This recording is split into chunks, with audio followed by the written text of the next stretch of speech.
শুক্রবার আমরা শুনেছিলাম যে শুরু হবে, কেন আজকে বৃহস্পতিবার দিনে শুরু হচ্ছে। আসলে আপনারা জেনে থাকবেন যে ইংরেজিতে তারিখটা আমাদের পরিবর্তন হয়, অর্থাৎ দিনের পরিবর্তন হয় বেলা 12টার পরে, আর আরবিতে এটা পরিবর্তন হয় মাগরিবের ওয়াক্তের সাথে সাথে। আলহামদুলিল্লাহ, আমাদের টঙ্গী 58তম বিশ্ব ইজতেমা শুরু হতে চলেছে। ইতিপূর্বে আপনারা জেনে থাকবেন এবারের ইজতেমাটা আমাদের 2 ধাপে অনুষ্ঠিত হচ্ছে। প্রথম ধাপ জানুয়ারির 31 ফেব্রুয়ারি 1, 2 এবং দ্বিতীয় ধাপ 3, 4, 5 ফেব্রুয়ারি, এবং দুটি ধাপই হযরত উলামায়ে কেরাম তত্ত্বাবধানে শুরায়ে নাজমের অধীনে পরিচালিত হবে। প্রথম ধাপে আমাদের প্রায় 41টি জেলা এবং ঢাকার একাংশ, এবং দ্বিতীয় ধাপে প্রায় 22টি জেলা সহ ঢাকার বাকি একাংশ অংশগ্রহণ করবে। ইতিপূর্বে আপনারা জেনে থাকবেন যে আজ অর্থাৎ বৃহস্পতিবার বাদ মাগরিব ভারতের মাওলানা ইব্রাহিম দেওলা সাহেবের বয়ানের মধ্য দিয়ে আজকের এবারের টঙ্গী 58তম বিশ্ব ইজতেমার আনুষ্ঠানিকতা শুরু হতে যাচ্ছে।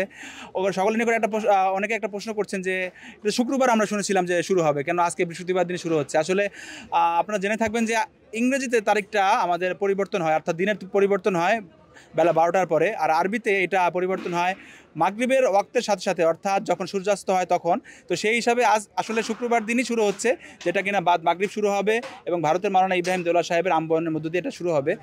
ইতিমধ্যে আলহামদুলিল্লাহ ইজতেমাকে সামনে রেখে ঢাকার দূর দূরান্ত থেকে প্রায় 41টি জেলা এবং ঢাকার বিভিন্ন প্রান্ত থেকে যাদের পরামর্শ হয়েছে আসার জন্য, তারা ইতিমধ্যে মাঠে অবস্থান করছেন এবং আজকে সারা রাত্র আসবেন ইনশাআল্লাহ। এবং আগামীকাল পাকিস্তানের হযরত মাওলানা জিয়াউল হক সাহেব ফজরের পরে বয়ান করবেন, এবং বাংলাদেশের হযরত মাওলানা ইব্রাহিম দেওলা বাংলাদেশের মাওলানা জুবায়ের সাহেব আমাদের জুমার নামাজ আদায় করবেন ইনশাআল্লাহ। ওনার ইমামতিতে জুমার নামাজ অনুষ্ঠিত হবে। গতবার আমাদের জুমায় প্রায় 40 লক্ষ লোক সমাগম ঘটেছিল। আশা করছি এবারও এর ব্যতিক্রম ঘটবে না, প্রায় এই সংখ্যাটাই এবারও জুমার নামাজ আদায় করবে।